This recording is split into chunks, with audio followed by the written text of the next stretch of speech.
37 million T-Mobile customers have had their data made available on the internet. The incident comes just days after Uber suffered its own data breach. Today's episode is about a man who became so obsessed with collecting data on people that he ended up launching 16 companies dedicated solely on spying and data collection. We shall call this man Mr. P. At first, Mr. P was merely a curious soul, like many of us who tinker with the latest gadgets and advances in technology. But as time passed, his curiosity turned into a hunger, an obsession with collecting data on people. Mr. P lived in New York City and worked for a large technology firm, but behind the veil of his professional life, Mr. P had a darker side.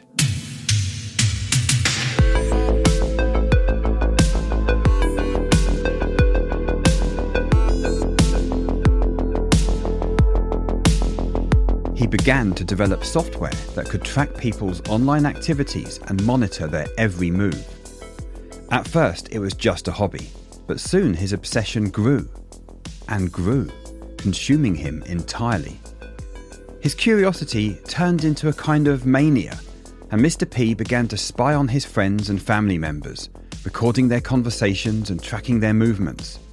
He even went so far as to develop software specifically designed to allow people to spy on their romantic partners, which he called Stalkerware. The promise his technology provided in gathering the intimate details about people's lives was a huge success, and Mr. P started selling it online. But as with all things, Mr. P's actions were eventually discovered by the authorities. After a lengthy trial, Mr. P was found guilty and fined over $400,000. He was also banned from developing any further software designed to spy on people. Yet Mr. P was not discouraged. He saw this as a challenge, an opportunity to be more covert in his activities. He began to work with other cyber criminals in the shadows of the internet, selling his software to hackers and criminals. Mr. P's business empire continued to grow, and he moved to a different state, all in the effort to avoid legal repercussions. Okay, welcome to the very first episode of The Lockdown, recorded on March 10th, 2023. Now that was actually a true story. I'll go into details of that in a moment. Yeah, the purpose of this podcast is to really share the privacy tips and security tips that I incorporate into my daily life. I've seen many people comment in the past that achieving this desired state of ultimate privacy in your life is just too overwhelming, too much of a mammoth task and impossible to achieve. Honestly, don't try and take it all on as one big effort. Just take small steps in your daily life to protect your privacy. And that's the whole premise behind this podcast. Now, the one tagline behind this podcast is "No tinfoil hat is required." Now, what I mean by that is this. This is not for the extreme privacy enthusiast. It would be a dream of mine to say that I've achieved this pure state of privacy where I live in a cabin in the middle of the mountains, paid for by cash, and it's not registered on any public record. And I'm living there with solar panels on the roof. And in the evening, I light my fire outside and have a barbecue, have some vegetables growing in the back. Yeah, that's a dream. I don't think that's reality for most of us. And like many of us, I'm married, I have kids, I have a job, I have a daily life to have to manage and deal with. All right, well, so who was Mr. P? Now, this was, as I said, a true story. So last week, I was doing my annual privacy checkup. In fact, I normally do this about 2 or 3 times a year, which basically means I go through a list of hundreds of people search sites, and for each one I'm typing my name and the name of my wife as well to see if I can find our details listed. Then if I get a hit, I obviously make note of the site and go through their opt-out process. Now, some sites are easier than others. You may have to send them an email. Some of them have an online form where you opt out by copying the URL with your data. But this is one thing that's quite shady. When you find a hit on some of these sites, you get partial data. You have your name and perhaps the town and state you live in. But they will ask you to pay anywhere from $2 to, say, $5 to unlock the record. Now, I don't do this on every one, but there's one particular site. I was curious what they had on me, so I paid $2. Now, don't do this with your real debit card. I use privacy.com because I can impose a $2 limit and I can use an alias name, so they're not getting any more information on me. In fact, as part of these opt-out processes, the number one rule, don't give them any more information than they already have. For example, if they only have your first and last name, don't go giving them your middle name. Anyway, using privacy.com, I created a single-use card with a $2 limit and requested to unlock my data. Now, the first response I got from them was, "We will happily remove your data. Please provide us with a copy of your driving license or passport." Now, my first tip here, and one of the methods I use, is to just say, "Oh, I'm a European citizen. I don't have a US driving license or a passport to give you. I'm only living here temporarily." Now, the reason I do this is because of GDPR. This is Europe's General Data Protection Regulation. Now, technically, if they know GDPR, yes, it applies internationally, but only to citizens of Europe, including the UK. There's UK GDPR. So if you reside in the UK or anywhere in Europe, then GDPR does apply. Obviously, if you're living in the US, it doesn't. But the threat of GDPR is sometimes enough to get them just to remove the data. In my case, it wasn't. I got a second email saying, "In order to remove your data, please provide us a copy of your driving license or passport." So I thought, okay, if you're going to play this game, I'm going to step it up to level 2, which is my second method. Now, just as a hypothetical scenario, what if you had a child that shares the same name as you? Now, if my child shares the same name and lives in the household and is under 13, then something called COPPA comes into effect. This is the Children's Online Privacy Protection Act. So my second email to them was, "I'm requesting this data be removed because my child shares the same name as my wife. I no longer live at the property, but my wife does with my daughter, who is under 13 years of age." The third email I got from them was, "Apologies for the delay. We'll make sure your data is removed within the next 3 business days." That was 3 business days ago, and I've just checked, and they have removed my data. So I had a success there. Interestingly, though, the payment card I used with privacy.com to unlock my record, they tried billing $39.95 to it last night. And this actually doesn't surprise me. So I decided to jump down the rabbit hole and, like they say on The Matrix, just see how far it goes. And I found out the owner of the People Search site, in fact he has multiple sites, was our very own Mr. P, the very guy that was developing these Stalkerware applications. Now, obviously his entire business model is just based around creepiness and collecting our data. There was a bunch of ads aimed at people that want to spy on their wife or their husband or girlfriend, boyfriend, whatever it may be. And the instructions of the app basically walk them through jailbreaking the device. Now, when you jailbreak a device, let's say it's an iPhone, you're essentially getting root access to the device. You're giving the app unfettered access to the device itself. So this allowed the application to read Gmail messages, collate information from contact information, WhatsApp messages. It was also activating the microphone and webcam.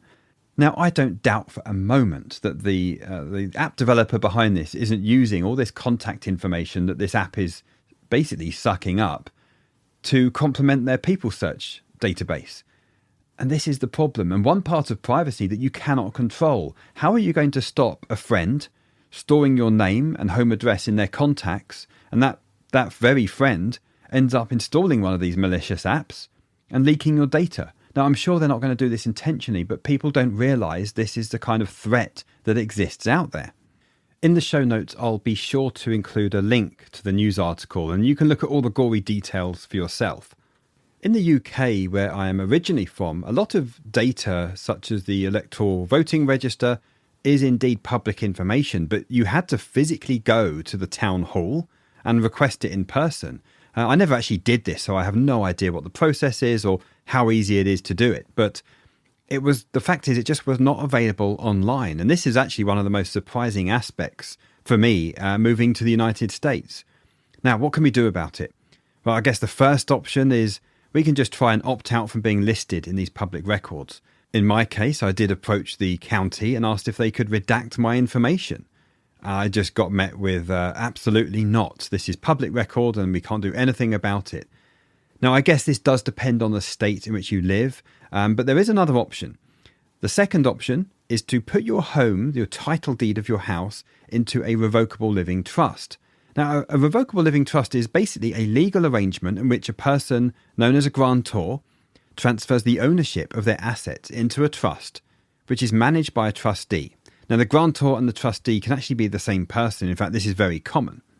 Now, the benefit of a trust is really that it allows you're the grantor, to avoid probate. And this is this legal process that can go on over many months of distributing a person's assets after their death. Now, it doesn't replace a will. You still need that. But by placing your assets, your home, your car, your bank accounts and so on into a trust, you can ensure that they're distributed according to your wishes without the need for probate. Now, privacy is just a side effect, but what a huge benefit. It's worth mentioning that I did actually have some trouble initially with the name of my trust. I don't know if this is specific to the county I live in or perhaps it's a state thing, but the estate planning attorney I was using was absolutely adamant I had to use my real name, such as Ray Heffer's Private Trust or something along those lines. He says you need your real names as part of the trust, but I just point blank refused. I said, no, I've done a search of title deeds in the county. I just typed the words trustee of, and there were plenty of results, like trustee of the American Football League or whatever the trust is called. Just avoid using your real name. Now, it's worth mentioning also that in some states, trusts are indeed private documents and the identities of the grantor and the trustees are not publicly disclosed. In other states, the trust is subject to reporting or filing requirements, so the identities of the grantor and trustees may be made public. I still think it's worth having a revocable living trust, though, because the name of your property title, which is what comes back from these online public record searches, will be your trust name. So give it something ambiguous that doesn't include your name and you should be good to go. Slight caveat here, do bear in mind I am not a legal expert or an estate planning attorney. In fact, you want to hire one. Initially, you may think setting up a trust is this huge mammoth task, but really if you hire an estate planning attorney, they do all the heavy lifting for you. And certainly from my experience, it was actually less work than doing my tax return each year. And you only need to do this once, by the way. Very strong recommendation, get your real name out of the public records. All right, so where else is your name listed publicly? Well, domain names is another one. In fact, when I first started working in the tech industry, this was in the late 90s, early 2000s, there was no option for privacy for your domain registration. It would have your email, your name and address and phone number listed for the admin contact, the registrant and the technical contact. These days, though, many domain registrars give you a privacy option. Don't pay for it. It should be free. I personally use Namecheap.com. Please don't use GoDaddy, whatever you do. I'll let you just Google them and in the news. You'll see why. I don't like them as a company. But Namecheap seem to be very good.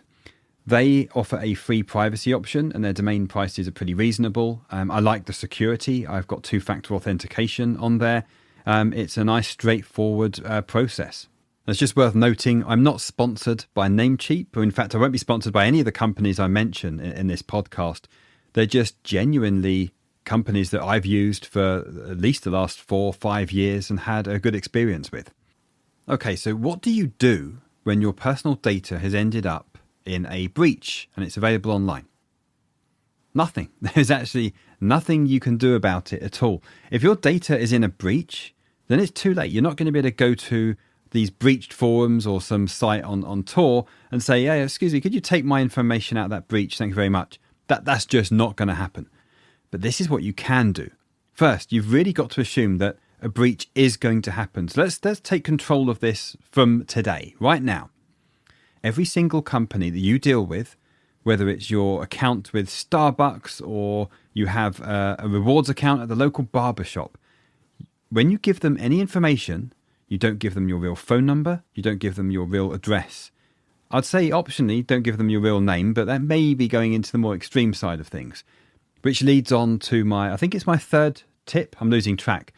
And that is using an alternative address. So there are some options out there. You have USPS, PO Box facilities. I don't like them, mainly because if you try and order some things online, a lot of them don't like shipping to PO box numbers. So really you have two other alternatives. You have the UPS store that have a private mailbox option. And what I like about this is you actually get a real street address. And the way they deal with the mailbox number, it's just suite 201 or whatever it may be. And then the second option there is using a commercial private mailbox. I have had less experience with that, but I know there are companies that will scan your mail, do forwarding and other things. And these are really not associated with UPS or anyone. They're just private mailbox services and they'll forward your mail. Now, my recommendation is using a UPS store. I've found my local store to be actually very friendly. I've only got a tiny mailbox with them, but I've had some huge deliveries shipped there, and they've been kind enough just to keep it out the back until I arrive to collect it. Now, obviously, you have to pay an annual fee for these, but now you can start getting things shipped to an alternative address. So when, and I'm saying when, that breach happens, your home address is not in the breach. And by the way, anything you're getting shipped to your house, don't put it in your real name. You can use an alias name. In fact, you can use the name of your pet dog or your cat, your goldfish. It doesn't matter. Now, you may be wondering, okay, well, how do I do that? Because they're going to ask for my credit card information, and that requires my real name and address for the billing info. Okay, so tip number 4. Now, I mentioned them earlier. Privacy.com has been great. I've been using them for many years. Now, when you first look at it, you may be a bit freaked out because it asks you to link to the bank account and you have to put your bank account username and password in. There is another option. I think you may have to request it. So I'm not 100% on this, but you can use your card details to link instead, which is what I do. Now, I have been using them for years. I've had zero trouble. And the great thing is you can basically generate a merchant or a single use card. So a merchant is just that. It's tied to the first merchant that uses it. So if you sign up for, let's say, a Starbucks account, I keep using that as an example, but there's a good one. You sign up for a Starbucks account in the name of Gandalf the Grey. You can use a privacy card, and the name doesn't matter. You can put anything you like there. You may get some interesting reactions when you order your grande latte under Gandalf the Grey. I think I might have to try that next time. But the other option, you don't have to use privacy.com, is just use these Visa gift cards. You see them in Target and Walmart and other supermarkets. You preload them or you buy $200, or I think you can get up to $500, and then just use them as a normal credit card. Again, they're not going to have a name associated with it or an address. Okay, I think I'm actually forgetting how to count. So that last one was tip number 5, I believe. So on to number 6. Phone numbers. This one is actually more about security and also some privacy as well. Now, if you've had your mobile phone number for some time, as well as being listed on these creepy people search sites that we've been talking about, there's also caller ID sites and even apps you can install. By the way, don't do that. They're going to be stealing your contacts as well. So I really recommend using virtual phone numbers.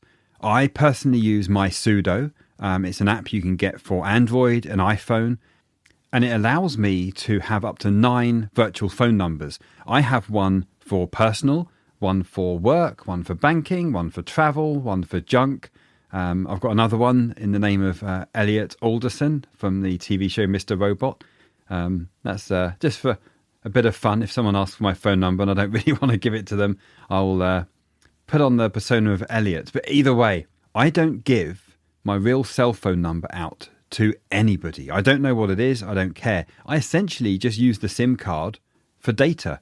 And I really wish, by the way, that we could just have data-only SIM cards. I know they do exist before someone shoots me down in flames, but they're not very accessible. I want a prepaid data-only SIM, and that would be great. Now, why is this good for security? Well, typically banks will require a phone number for two-factor authentication. Unfortunately, many banks don't allow for YubiKey or Google Authenticator. They just want a mobile phone number to send a text message to. Now, for security, this is actually quite bad because SIM swap attacks are very prevalent. They typically involve social engineering where someone will contact your cell phone provider. And by the way, that's very easy to find out. Again, with these caller ID sites, you can find out who that is. And they will social engineer their way into your account. Typically, it goes along the lines of, hey, I'm traveling, I've lost my phone, is there anything you can do? I'm waiting for an urgent call. And the security questions they go through are pretty much stuff you can find online anyway. But once they have access to your phone number, then they can receive two-factor SMS messages and then gain access to your accounts. And the other reason is it's technically possible to track your location through your phone number. But if your phone number is not associated in your real name and no one has a clue what your phone number is, it's going to be very difficult to be traced and tracked. Now, this does kind of enter the realm of the tinfoil hat wearer. But I think it's an important note because it really doesn't take much effort to use virtual numbers and just keep your SIM number private. Now, I get it. Most of your family and friends use iPhones and they use iMessage. And if you use a virtual phone number, iMessage isn't going to work. And you're going to be the boring one that uses SMS messages. You know, who does that these days? And I get it. I'm the boring person that can't use iMessage. Well, you can. You can actually associate iMessage with an email address. Just make sure it's the default sender for iMessage if you use iPhone. And if you use an Android, then it doesn't matter anyway. You know, I use Signal as my primary messenger. It's actually surprising how many people in my contacts do use Signal, you know, my work colleagues and people I didn't expect. So don't think you'll be the only one that uses Signal. You may be surprised. And in time, I've managed to slowly convince my friends to jump on board the bandwagon of Signal. And now they know if they want to get hold of me, that's how you do it. All right, so how do we keep that SIM card number private? How do we register that in an alias name? Well, first off, I cannot stand contracts. I don't have a contract for anything. If we're not going to use a contract, then what's our option? We have to go with a prepaid SIM card.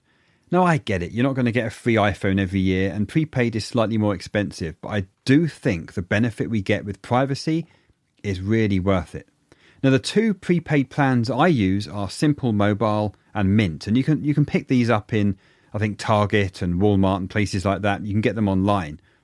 Now, I've only had trouble once when I was in an airport activating my Mint mobile. And obviously, I had a privacy card. I was using an alias name.